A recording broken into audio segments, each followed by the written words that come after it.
Selain untuk menjaga daya tahan tubuh, madu juga memiliki banyak manfaat lain bagi kesehatan. Namun tahukah Anda, selain madu, lebah juga menghasilkan beberapa produk lain yang bisa dikonsumsi untuk menjaga kesehatan. Berikut liputannya. Selama ini, lebah dikenal sebagai serangga yang menghasilkan madu. Madu dihasilkan lebah dari nektar yang berasal dari bunga. Nektar ini kemudian diolah di sarang lebah dan kemudian menjadi madu yang sering dikonsumsi. Selain madu, ada beberapa produk turunan lain yang juga dihasilkan oleh lebah. Salah satunya propolis. Propolis merupakan getah dari tanaman yang dikumpulkan lebah untuk membangun sarang. Kandungan utama propolis ialah gula, protein, dan wax atau lilin yang mengandung antioksidan dan antibakteri untuk menjaga daya tahan tubuh. Nah, jadi dia antioksidan ini bagus untuk menjaga tubuh kita dari reaksi oksidatif yang berlebihan, ya. Dia dapat mengurangi reaksi oksidatif yang berlebihan sehingga menjaga kesehatan tubuh secara umum. Dia membantu mencegah pengerasan pembuluh darah, ya, aterosklerosis, ya, juga membantu supaya tubuh itu jangan terkena apa yang disebut sebagai sindroma metabolik, yaitu kumpulan gejala penyakit hipertensi, diabetes, darah tinggi, dan gemuk di perut, ya. Produk turunan lainnya ialah bipolen. Bipolen merupakan serbuk bunga yang dikumpulkan oleh lebah sebagai salah satu bahan makanan selain nektar. Biasanya bipolen terletak di bagian dalam sarang lebah, berbentuk serbuk yang telah menggumpal, berwarna putih atau kuning. Meskipun tidak sepopuler madu, bipolen memiliki kandungan enzim, bioflavonoids, dan omega 3 yang dipercaya bisa mengatasi gangguan pencernaan, mengobati sinusitis, dan meremajakan kulit. Yang terakhir ialah royal jelly yang berasal dari gabungan nektar dan bipolen. Fungsi utama royal jelly ialah sebagai makanan ratu dan larva lebah. Dibandingkan 3 produk lainnya, royal jelly memiliki kandungan nutrisi paling lengkap.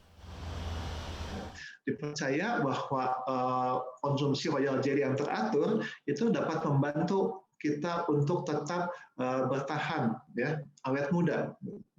Nah, dia mengandung antioksidan yang banyak dan juga mengandung sedikit protein, dan ada sedikit juga antibiotik, semacam antibiotik juga, ya. Jadi secara umum produk-produk madu ini sedikit mengandung antibiotik.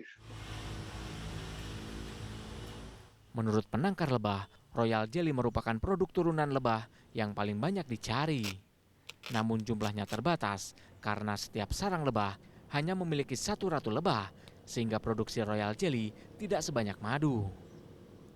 Selain itu, di Indonesia hanya ada satu jenis lebah yang bisa menghasilkan royal jelly dalam jumlah banyak, yaitu jenis lebah mellifera.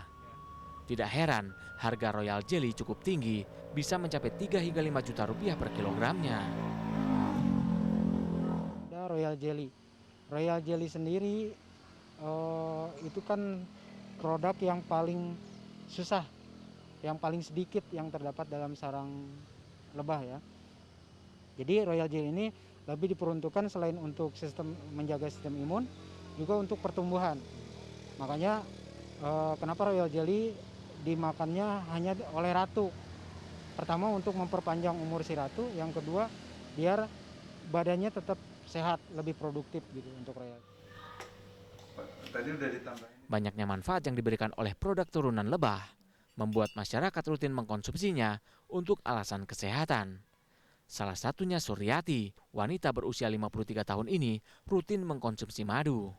Suryati biasanya mencampur madu dengan perasan lemon atau dengan cairan rempah-rempah. Suryati bisa menghabiskan 3 botol madu dalam sebulan. Masing-masing botol berisi setengah liter madu. Namun pada masa pandemi, Suryati sekeluarga bisa menghabiskan madu hingga 5 botol dalam sebulan. Itu suatu ikhtiar kami, ya. Jadi kami lebih, intinya daya tahan tubuh kita lebih tinggi, jarang terkena sakit seperti kayak flu, pilek begitu, kita termasuk jarang sekali. Dalam 1 tahun masih bisa dihitung dengan jari. Itu pun kalaupun terasa pilek hanya gejala sedikit, besoknya istirahat cukup hilang gitu.